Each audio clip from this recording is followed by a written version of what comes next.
the left and right used to have all ceiling on the top, roof. So they were covered. While the two main rows in the middle were roofless, no cover. So the columns or the pillars in ancient Egypt wasn't always for the architecture purpose of supporting a ceiling. It was mainly a representation for different plants in ancient Egypt. Like in the case here, it's the representation of the flower, the lotus. Since this part in the middle here was exposed to the sun, it doesn't have shade over it, and we know plants or flowers need sun to open and grow up. We have here, it is bigger, and the tops of the column represent an open flower. Oh, yeah. While the two sits on the sides, because they were laying in shades, they are smaller, shorter, and the tops are closed. Like a flower is not open, because a flower needs a sunlight to grow and open. So this was the purpose behind the design of the columns, to imitate the papyrus in the case here. And of course, all of them representations of Ramesses II in front of different gods, names, cartouches, and titles of Ramesses II everywhere. Most of the colors that you can see on the top, these are all original colors. We never do repaint of any of the colors. But most of these, we recently revealed like 2 years ago. Before, there was very few colors, and pretty much no one knew that there is any more colors. There was a restoration project on one of the columns. So when they are starting the restoration, they start to clear and clean the part that they're gonna work at. Once they start cleaning, they notice that there are colors, thousands of years old, and it was buried and covered by the sand and the dust. So they decided to expand this cleaning work, the cleaning project, through this whole part of the temple, and we were allowed to get all of the colors, the original colors that still remain from the ancient times. When it comes to carvings like these, even before they start to color them, how it used to work, after they have the actual structure, similar as the pylon, the entrance we saw inside, they start to build a column from different pieces. It's not like a one solid piece. Build the columns, then cover it all with a smooth layer of plaster. Then the artists will start to outline all the carvings that will be made using the red color ink.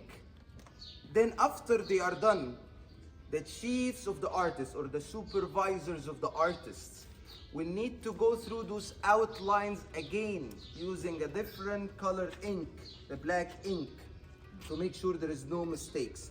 After the artists are done, the other group of workers will get in and they will start to carve, follow the outlines of the carvings. We have different styles in the carvings in ancient Egypt. Some of them are sunk, some of them are high, some are mix of both. The actual writing is inside, it's outside, but it's highlighted from the outside inside.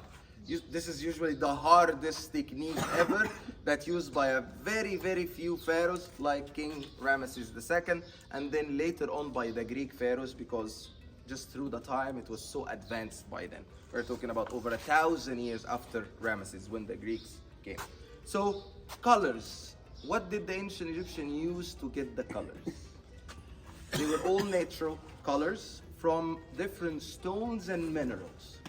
For example, the white color, limestone, black color, charcoal, light blue color from turquoise, dark blue from lapis lazuli, and the reddish brownish color from the hematites. Each of the stones or minerals will be grinded to make a powder. Then this powder will be mixed with egg whites, not water. Egg white to form a sticky liquid. So it will be observed by the smooth layer of plaster, so they make sure it sticks on the layer of plaster, and it lasts for a very, very long time, as some parts as we can see. When you talk about the colors, are there certain meanings to the colors? Meaning, can certain images always get represented in a certain color, or can you swap? So, Like for an example, does the snake always get represented in one color? Or I was just looking at that guy up there. He's like, which god is he? Ra? this is Amun Ra. Right. So is he always blue? Blue. So, okay, that's good. usually any human being, like a pharaoh, represented, usually colored in the brownish color, or the dark red brownish color. It was a tradition that a male figure would be always painted in a darker skin tone than a female, especially the royals. Why? Because a royal women in ancient Egypt didn't used to go to work. Didn't have to work and burn themselves in the sun. So it's a very traditional thing in the art. The male figures are always a darker shade, darker skin color than the female. Okay? So that's the representation of humans, which mainly pharaohs or royal people. When it comes to gods, some gods are associated with different colors. Any god who is related to fertility, prosperity, resurrection, new life, always blue or green. Gods associated to the afterlife, sometimes like very dark, almost black. So they were artistic usage or reasons more than religious meanings. Okay? You're welcome. So, our god of fertility again, receiving the offerings by King Ramesses II. Okay? By the way, god of fertility is one of the forms of Amun Ra himself. So same as Amun Ra with the two crowns, the two long feathers, but sometimes he's okay, sometimes he is have all the fertility. So it's like incarnations. The gods have different Yes, incarnations. and by the way, the concept of fertility, or when a representation of an erected penis like this, it's not only the sexual meaning behind it. It is life. That creating a life through the fertility. Ramesses II kneeling, surrounded by the holy triad of Luxor. Goddess Mut, God Amun Ra, and their son God Khonsu. So those are the three figures that's considered to be the holy triad of Luxor. I don't know if you've seen a representation of that god before or no, with the ibis bird head. This was God Thoth, god of knowledge and writing in ancient Egypt. So he is writing down the names and the titles of King Ramesses II. He's creating a documentation for the gods that Ramesses II is giving offerings to the gods. Carrying the sacred boat of God Amun Ra. You see it has also the heads of the rams on the boat, because it's the symbol for Amun Ra. And Ramesses II is standing, walking with the procession, and he is burning incense in front of the procession of the gods. Abu Simbel Temple has a similar one to this, but the art technique used here is very advanced, I would say. The artists here wanted to create or show a movement, wanted to bring life to a 2D carving. They tried. They did so good if we are talking about thousands of years ago. If you come closer and see the representation of Ramesses II, look at his hand that's holding the burner for the incense. See how it's like represented multiple times. It's like moving. So he's holding the burner of the incense and moving it. Okay? Also, he is represented wearing different layers of clothes.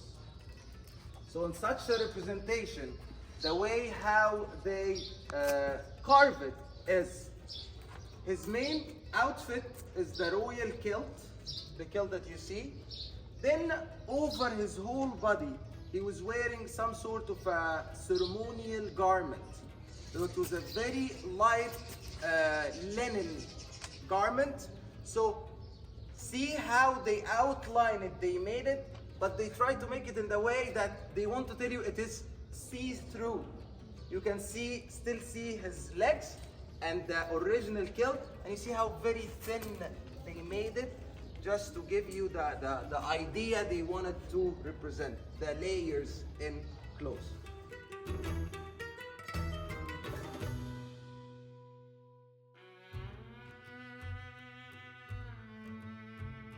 A birth name and a coronation name. How we do identify which one is the birth name, which one is the coronation name. Always the cartouche that has this carving, the duck and the sun before the cartouche, this is the birth name. Okay. Because this title, the two symbols of the duck and the sun, we pronounce them in hieroglyphs as Sarah, son of Ra. Okay. So this title always comes right before the birth name of the pharaoh. Okay. While the coronation name of the pharaoh, the cartouche of the coronation name, always before it comes the representation of the wasp, a plant, and the two T letters, the two half circles. Nisut Biti. After the Nisut Biti is always the coronation name. Nisut Biti means the one who rules Upper and Lower Egypt. Okay. So this is the title of the pharaoh. Like we say, Mr. President, and they were saying the name in ancient Egypt when they were calling the king, they would say Nisud Biti Usur Ma'at Ra Sitib in Ra. It's a very long, complicated name. This was the coronation. This was how Ramesses II was called as a pharaoh during his time. The great justice of Ra, chosen by Ra.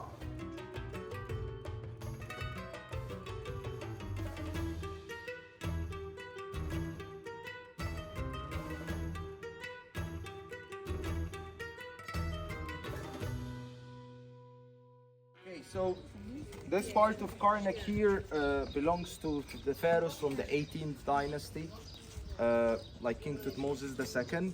We have an obelisk here for him. Okay, then it's a very large. When we go to the side, you will see it. From the rocks here, you can see the obelisk, the tallest obelisk still standing in Egypt, the one for Queen Hatshepsut. All the obelisks are all carved of one single block of granite stones. Wow. Weighs hundreds of tons. We believe, or not we believe, the claim is now that they would cut such a whole massive structure as a one piece out of the granite mountain, and they pull it out of the granite mountain that's in Aswan, and they bring it as a one piece in boats made out of papyrus plants and the Nile River from Aswan to Luxor. Then bring it inside the temple, and magically they can make it stand up in place. Yes. Not magically, there are some theories, but they are ridiculous, and I don't want even to call them. Cleopatra's Needle in the Central Park. It's not a needle, and it doesn't belong to Cleopatra. But Americans, they know Cleopatra, and it looks like a needle. So Cleopatra's Needle. It was given to the US as a gift. Honestly, I don't remember the exact year. An ancient Egyptian obelisk in New York City and the Central Park. If you looked at the obelisk of Queen Hatshepsut over here, at a specific point, do you notice the difference in the shade of the color of the granite? Like the top part is more yellowish color. Yeah. Then there is a line, then you can see the dark granite color. Yeah. We know that till the dark mark, the temple was buried under the sand. Oh, wow. And since the top part was exposed to the sun for a way more time than the part that was buried for a very long time, the color of granite faded a little bit. The original color of the granite faded a bit. So, no surprise when I tell you it's been 200 years of excavations and it's still going till today.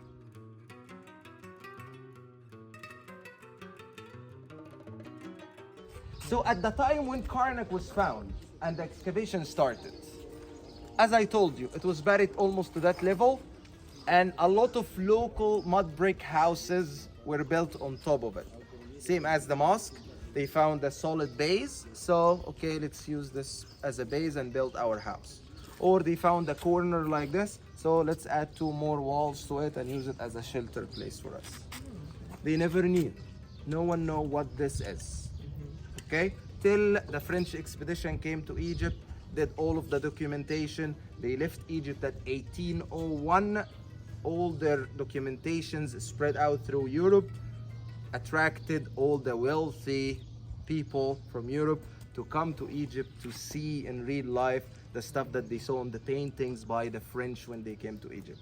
Okay? They gave money to the Egyptian government, got permission to spend and start excavation work. They did a very bad job in the beginning, like stealing a lot of artifacts. If you believe that Egypt didn't have regulation for the antiquities till the 1960s. Wow. Before that time, like a place like Karnak, you see the bazaars and the people selling Chinese-made stuff outside? They were selling legit, original pieces of artifacts. Oh my God. There was a market in the West Bank for mummies.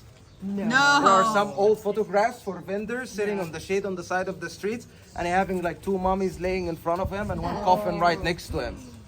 And it was normal that a wealthy tourist would buy those things and they would take them back home. Most of the Egyptian artifacts that are in different museums all over the world, this is how they ended up being there, and this is why we are not able to claim them back.